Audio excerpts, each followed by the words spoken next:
দর্শক আসসালামু আলাইকুম। প্রাণীবন্ধু ইউটিউব চ্যানেলের পক্ষ থেকে শুভেচ্ছা অভিনন্দন। এই গাভীটি শীতের শুরুতে পড়ে গেছিল, মানে শুয়ে পড়ার পরে আর উঠতে পারে না। সেই গরুটি দেখেন, কপালে রাখে আল্লাহ মারে কে, আর মারে আল্লাহ রাখে কে বলা আছে না। এখন হিটে আসছে আবার, এটাকে কৃত্রিম প্রজনন করব। পানি গরম করছেন দাদি? ক্যালসিয়ামের কারণে পড়ে গেছিলো, শরীর অনেক দুর্বল ছিল, এই কারণে পড়ে গেছে। এটা তার বাচ্চা, ব্রাকেরই সাইওয়াল বাচ্চা ক্রসের। এই গরুটি আবার হিটে আসছে, এটাকে সাইওয়াল ক্রস দ্বারা ইনসিমিনেশন করব। আল্লাহ দাদা, আপনার কাছে কি এটা আশা ছেড়ে দিয়েছিলেন না? আশা ছেড়ে তো দিয়েছিলেন, আল্লাহর কি ইচ্ছা দেখছেন? হ্যাঁ হ্যাঁ, আমিও কিন্তু আশা ছেড়ে দিয়েছিলাম। দেখেন আল্লাহর কি ইয়ার রহমত। হ্যাঁ তাই না, একাই একাই খারাপ হয়ে আছে গোয়ালের মধ্যে।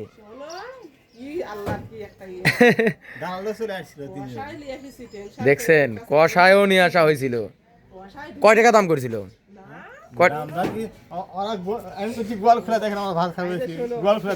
আচ্ছা আল্লাহ,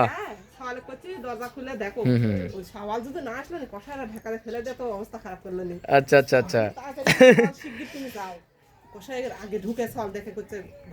দেখেন একদম স্বাভাবিক অবস্থায় আছে। দেখেন আল্লাহর কি ইচ্ছে। দেখেন শীতের শুরুতে গরুটা পড়ে গিয়েছিল, দেন কষায়ও ডাকা হয়েছিল। হ্যাঁ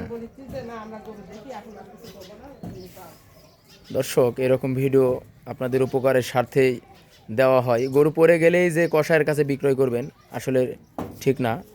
কারণ এইভাবে গরু দিনের পর দিন পড়ে গেলে আপনারা কি মনে করেন যে গরু মনে আর উঠতে পারবে না বা জাগতে পারবে না? এর জন্যে গরুগুলো বিক্রয় করে দিয়ে কষায়ের কাছে দিয়ে গরু নিধন হয়ে যাচ্ছে, মানে গাভী গরু নিধন হয়ে যাচ্ছে দিনের পর দিন। এরকম করা যাবে না। অবশ্যই উপজেলা প্রাণী সম্পদ অধিদপ্তরে আপনারা পরামর্শ নেবেন এবং তাদের পরামর্শ অনুযায়ী চিকিৎসা করবেন। ভিডিওটি ভালো লাগলে অবশ্যই বেশি বেশি করে শেয়ার করবেন। তাহলে প্রান্তিক খামারিদের উদ্দেশ্যে বলা হচ্ছে যে আপনারা এভাবে গরু পড়ে গেলে কোনোভাবেই বিক্রয় করার চেষ্টা করবেন না। তাহলে চেষ্টা করতে হবে অবশ্যই সুষম খাদ্য খাওয়াতে হবে এবং উন্নত মানের ক্যালসিয়াম, ভিটামিন, ম্যাগনেসিয়াম, ফসফরাস এই ধরনের খাবার খাওয়াতে হবে এবং শীতের বেলায় বেশি বেশি করে খোল খাওয়াতে হবে, ছোলা বুট খাওয়াতে হবে।